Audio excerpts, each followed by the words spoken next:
beautiful people, and welcome back. If you're new here, my name is Elisa, and the main purpose of this channel is to help you discover your inherent personal beauty through an evaluation method using 7 main beauty archetypes as a basis of comparison. So I love producing videos like this to help you discover your unique beauty, but I also offer personal beauty reports to help you discover and curate a wardrobe and personal beauty aesthetic. And if you're unfamiliar with the 7 beauty archetypes, I'll leave some helpful links below to fill you in. Okay, let's go ahead and dive into today's topic, which is taking a deeper look at the ethereal archetype.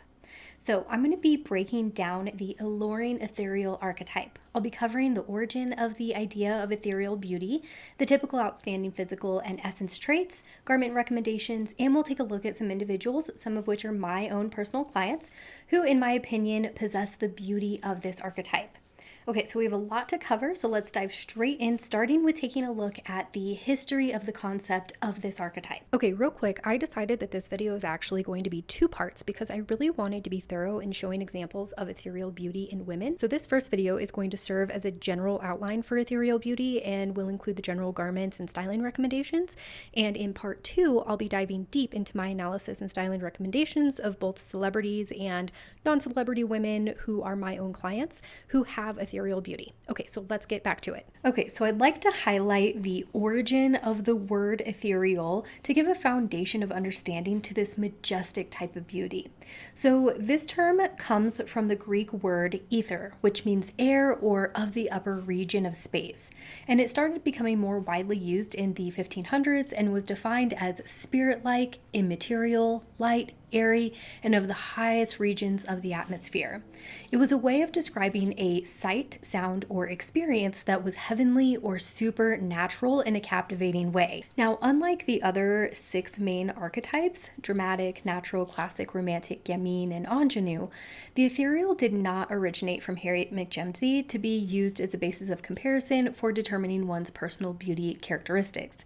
Instead, this archetype came onto the scene at a later time, but I couldn't find out for sure who was the first to use it as a beauty archetype. I gravitate towards giving the credit to David Kitchener. In his system, he refers to this type of beauty as angelic, but seeing as how I cannot 100% verify the precise origin, I want to leave room for the true founder to receive credit. Now, there are a lot of stylists from around the world who use this archetype within their own analysis systems, but some choose to use ethereal as a tertiary trait or beauty trait that exists primarily or exclusively within the facial features. And some choose to use it as a standalone archetype, such as myself. I personally believe in the total interrelation of an individual's personal harmony and that one can possess attributes of any of the archetypes through their face, body, and or essence. I'd also like to point out that certain aspects of this archetype's beauty and my overall perspective might vary from other stylists who use this beauty archetype within their system. Either way, it's been my experience that using this type of beauty as a basis for comparison can really illuminate the nuances of one's beauty. So I'm very grateful to the pioneers of beauty observation for introducing this as a type of beauty that exists within some individuals. All right, now before getting into defining the characteristics of this beauty archetype, I want to talk about imagery and concepts that serve as aspects of inspiration for this archetype. To me, this archetype is very distinguishable and is visually very powerful and captivating. It features a lot of nuance and is somewhat of a more rare beauty type. Now, as the base name indicates, this type of beauty is heavenly and has attributes of dreaming, mysticism, and fantasy. So the images and characteristics most often associated with this archetype can include mermaids, angels, oracles, softly illuminated cloudscapes, and oceanscapes, lightened celestial images, soft focus wind-swept images, enchanting and slightly mysterious images, and soft misty settings. You'll notice that there can also be a sense of refined romanticism, and there's often an indication of movement within the imagery. All right, now let's take a look at what really makes ethereal beauty unique. Now, the cornerstone of ethereal beauty is hands down the unique otherworldly appearance these individuals have and their undeniable weightlessness. This type of beauty personifies captivating elegance and magnetizing softened boldness. It's strikingly elevated and not of the modern trends. It's otherworldly and suspended in fantasy time. And part of what makes ethereals unique and somewhat few and far in between is that it takes a particular blend of characteristics to produce this beauty aesthetic in its purest form. It's a very niche type of beauty. Now, there was a point in time where I could look at an individual and just know that they had ethereal beauty, but it took me some time and contemplation to really get an understanding for this archetype.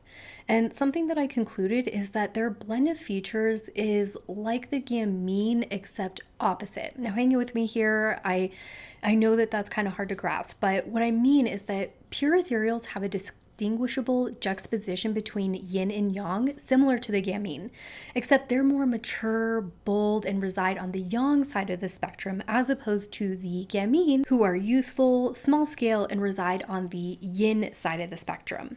In my opinion, their features are somewhat inverted to the gamines. So instead of small scale yang features, the ethereal has sculpted, softened yang features that can be relatively large in scale and project a particular type of maturity or wisdom, but also have distinguishable yin features that contrast the yang. It's a particular type of softened yang and a particular type of yin and yang contradiction or contrast, so mix of strong and delicate features, which includes both strong weightlessness and understated extravagance. Now, obviously, my inverted gamine analogy is a loose and abstract interpretation, but it really got me thinking about the yin and yang attributes of the ethereal. So I'd like to run through some of the possible distinct yin and yang features that can contrast each other to come together to make this alluring beauty type, just to give a little more insight before we get into the examples and full physical features.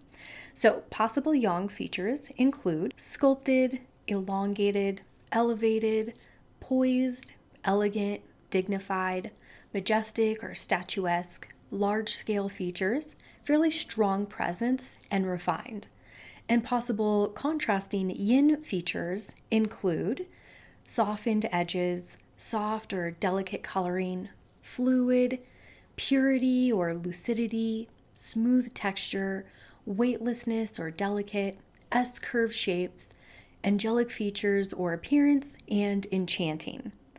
Overall, it's the unique juxtaposition of these types of yin and yang attributes that come together to give a very nuanced ethereal beauty. Okay, a quick note about adopting an ethereal aesthetic into your wardrobe, because I have seen this become pretty trendy over the past few years.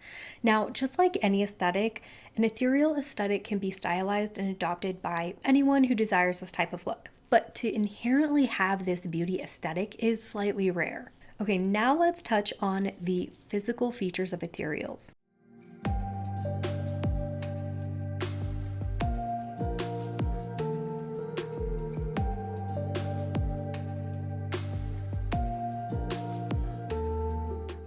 Okay, so let's take a general look at the unique attributes which make up a pure ethereal's primary physical attributes, their body architecture and facial characteristics. So the body architecture of the ethereal is fairly nuanced but tends to lean into possessing a fair amount of yang attributes. Generally, a pure or close to pure ethereal will have some elongation or narrowness to their frame, as well as angularity or an elegant statuesque presence, which often includes verticality to their lines or an elongated vertical line. Their bone structure usually has clear angularity and can lean into being delicate, but is never extremely muscular or what we might consider athletic. There's usually a sense of poise that comes through in their frame rather than imposing boldness. Their body architecture is present, but remains gracefully attentive. A pure ethereal will likely not have a noticeable density to their frame. There will always be some indication of weightlessness, which speaks to their inherent appearance of gracefulness. Ethereals also tend to have a distinct elongated S-curve to their shape, which adds to their fluidity and elegance and speaks to the nuanced delicateness they possess. As a result, ethereals can come across as softly statuesque, which can add to their mystique. These qualities are what sets the precedence for a fluid and elegant approach to line and silhouette for the ethereal. Now, of course, there are exceptions to this with women who have a blend of other beauty traits along with ethereal, but remember, I'm speaking to the attributes of individuals who represent 100% or close to 100% ethereal beauty within their body architecture. All right, now let's take a look at the ethereal's facial features. Now, there's some real potency that can exist within the facial features of an ethereal. And this is where I can see how some individuals prefer to use this archetype solely as a facial beauty. But like I said, there's more to the ethereal than just their captivating facial features. But I digress. Okay, so my observations have led me to identify that the ethereal's facial bone structure is typically on the sharper side and can tend to be larger scale, but also a nuanced softness to it as well. It's not necessarily striking in a bold way, like a pure dramatic. I like to refer to this type of bone structure as softly sculpted. As a result, the facial beauty of ethereals can come across as dignified. There can also be features of exaggeration. So the proportions are typically skewed and can even offer unique proportions or can appear overemphasized. And their facial features are typically quite taut and can either have an upswept effect, which might lean into the sharper end of this type's facial features, or elegant vertical movement, which tends to soften up one's appearance. A good example is comparing Tilda Swinton and Iman Bowie. You see how Tilda's facial structure is taut and slightly upward moving, not necessarily upswept in a bright and open kind of way. Her eyes are relatively large and rounded, but not in a youthful way. And her facial structure is undoubtedly angular, but not dominating. It's more of a reflection of unusual, atypical, or unique proportions that are mature and taut with subtle softness, which is what contributes to Tilda's overall otherworldly effect. But Iman's facial features, while still taut, are moderately moving downward and have a smooth texture. She also doesn't have as much variation in her proportions, and her angularity is slightly buffered, which softens up her beauty. Overall, they both have what I would consider to be mature, angular, exaggerated features that offer a nuanced softness. Undoubtedly, they each embody the uniqueness of the ethereal beauty in their own way. Okay, I could go on and on dissecting ethereal facial features, but I think I've demonstrated my point well enough, so let's move on to the ethereal's essence traits. So the essence traits of the ethereal are undoubtedly alluring. Their overall presence is typically a beautiful mixture of statuesque feminine elegance, wisdom, and purity.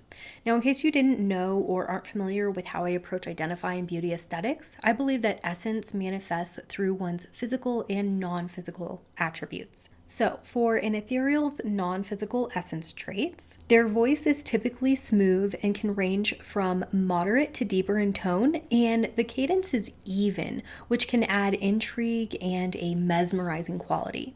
They also have an even-keeled, poised disposition, which speaks to their inherent lucidity and modesty. They also have a calm aura about them. Their overall tempo is mild and composed. It is miraculous, I think.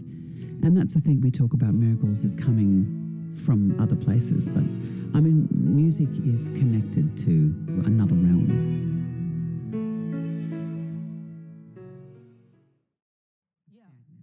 Yeah, and I wanted to share that with everybody, you know. I don't think it's unique to me that I have loved somebody and I've lost somebody. But last year was a trying year for all of us, for the individual of us and the universal of us. Most people, I mean, that's why they call it teenage angst and all that. I mean, most people growing up have some kind of questions about who they are, what their purpose is. And I think certainly that doesn't help when sometimes you've become successful and you become successful for not really accomplishing amazing, important things, but for maybe doing something that becomes popular.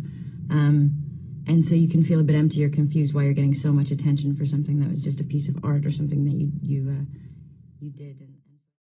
I've never heard anyone spotlight that before, but I think we all, to a certain extent, however involved we are in our mother's lives, however open she might be with us, we want more, always. We want, it's astonishing to us that she could even... I'm not sure. I don't want to get into too many details, but it was the 70s, and she and Todd were in a relationship, and then she kind of met Steven, and I think it was complicated, you know? I think she loved both of them and was hanging around with both of them and definitely living with Todd, but Todd was off making records and doing his own thing, and he had a really big, I mean, still he's a huge part of my life, but I remember being quite young and his lyrics were...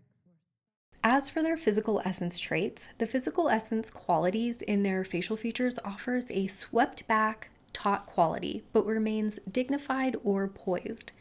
Their gaze is captivating and offers a subtle potency, a particular type of dominance, but it's not necessarily extremely sharp, intimidating, or intense. It's a gaze that offers depth and wisdom, as well as a nuanced softness, which can come across as angelic. And their overall shape and gestures tend to be largely rounded and fluid, again, S-curved. Okay, now let's talk about coloring. Now, in my opinion, coloring is a significant factor in an ethereal's distinguished beauty and essence. In general, it will tend to be softer, delicate, or have weightlessness to it, rather than appear striking or bold.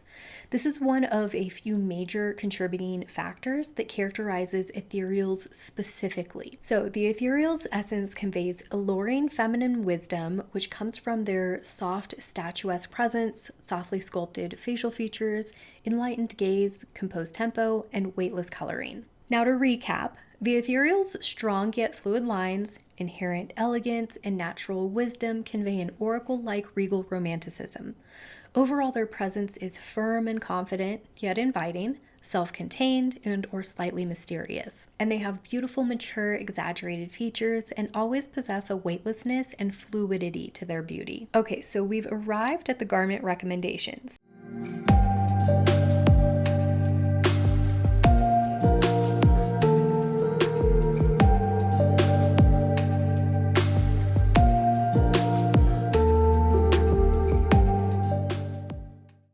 Now, because of the inherent grace and elegance of ethereals, elevated ensembles will appear extremely effortless, and extremely casual ensembles will appear out of place and will tend to dampen the overall beauty that the ethereal inherently has. Overall, the clothing choices for pure ethereals should remain elevated and not of modern trends. Otherworldly and suspended in fantasy time, and not sci-fi futuristic Fifth Element otherworldly. It's both antiquity and slightly celestial, elegant fantasy inspired. So an extremely casual or rugged look is not going to align well with ethereals. So let's take a look at the specifics of my recommendations, starting with line, silhouette, and construction. Now, when it comes to complementary lines for the ethereal, accommodating their elongated S-curve shape, willowy frame, and weightlessness takes precedence. These attributes call for lines that are elongated and offer soft, elegant fluidity. Overall construction should be elegantly draped. Silhouettes can be softly defined at the waist or smoothly contour the natural body contours with a gentle flare or mermaid silhouette at the bottom, 1/3 or quarter. Long asymmetric lines within necklines and hems and plunging effects will beautifully complement the refined elongation of the ethereal's vertical line.